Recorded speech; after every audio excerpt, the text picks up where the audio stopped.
You don't like my tood? Emily's flipping off the camera. This is Emily. So, here we are at Chopper Flats. This is the site, the ending scene of episode 1 of the Bipolar Musician. Is that what you call it? Yeah. Your title track? That's the title of the vlog. It doesn't surprise me.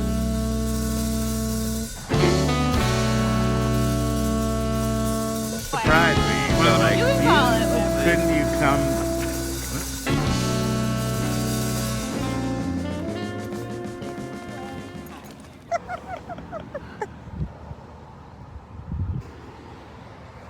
Would you like to say anything, Emily? I'd like to say that I'm really just happy that spring is here. I want you to embody some kind of magical being. Spring is here. Literally though, like everything changes when like you start to feel this. Like, Oh yeah. like I think living in New England is just so. It just like forces you to be like so in tune with the seasons. Oh yeah. Because they're all so drastic. I'm afraid They're of all it. so intense. So like, It's like emotions. yeah. I mean, literally. Yeah. Like when it's just like dark and cold and you can't go anywhere or do anything. Like, yeah, you're like in that season. And like, I mean, so many people feel it. And so like days like this where it's just like, oh, finally like warmth again. And you can just like Yeah. be outside and like it's just like a weight off your shoulders. Well said. Yeah, and like it makes sense to have like seasons of like your life. So we're back at Emily's house. I'd really like to take a shower. I love taking showers. Yeah. As if you're living in a place where maybe it's like all sunny all the time. I like to meditate, you know, really sink into the warmth. It's almost like on the darker days you have permission to like rest more and get quiet and like have, I don't know, be sad, I guess. This is some good shit that you're saying here. It's just going right on the fly. But yeah, I was saying, would you like to talk about how like the pandemic has affected your business and what you've done to kind of adapt and keep it going? Yeah. It's my wife, everybody. Hi. That's my wife. I mean, when it started, the biggest thing was just like all the studios closing down. Yeah. So just like being out of a job forced me to think really quickly and. Jesus. Wait, you're just pressing record on Yes. your life? Yeah. Yes, that's what he's been doing. Yeah. Switch my offerings, my classes from in person to online. Because I had done some online stuff before. All the time. No. Don't tell him how to do his I vlog. just cut you. Babe. Yeah.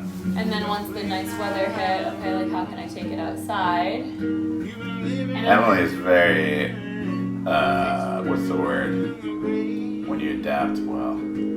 Are you gonna be a Debbie Downer? Not all the time. I'm not gonna do it all the time. Like this. This is gonna be edited out. You're like a chameleon. resourceful. You're like a chameleon. You just blend it. Well, no, that's not right. You're adaptive. I don't think that's the word I'm looking for, but I'm resourceful. resourceful is a And good I'm word. scrappy. You are scrappy. I mean, it was the best thing that ever happened to me business-wise, I think. What is that? Okay, can we? Because it gave me the push to do things on my own that I had been avoiding for years. Yeah. Yeah. To like I totally feel that. have my own business and step into like my own shoes rather than just Yeah. You know, whoever was hiring me at the time. I'm totally feeling that lately. Yeah. It's almost like it feels like a push, you know? Yeah. Push to the right, in the right direction. Or, you know, when you have to do stuff, you know, obviously the first reaction is resistance, you know? And then it's almost like in this case, you know, you're saying that like, because the pandemic made things so chaotic that it forced you to be really, you know, adaptive and, like you said, go, you know, be on your own. Yeah. You know, it was like scary at first, obviously, because it's like, okay, I had steady income and now I don't. But sometimes when you're taking a chance and you're in alignment with what you love to do, Yeah. more often than not, the universe will respond and be like, finally!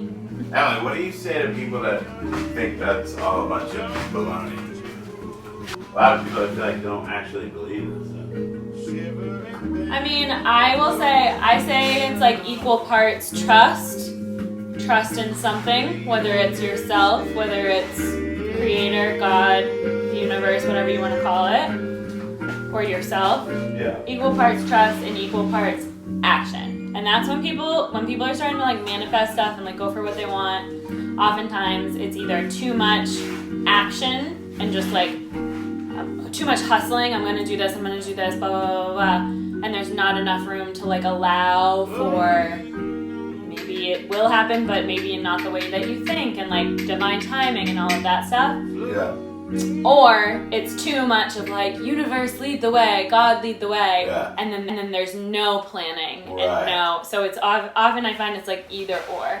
Yeah, And what I found to have worked for me personally is a balance of both. Because sometimes that things that you want to go for, they're just going to happen in the timing that they're supposed to happen in.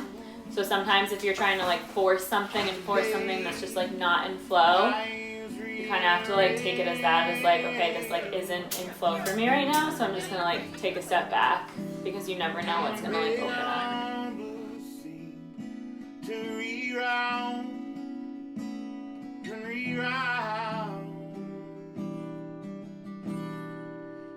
It's my wife, everybody. Say hi.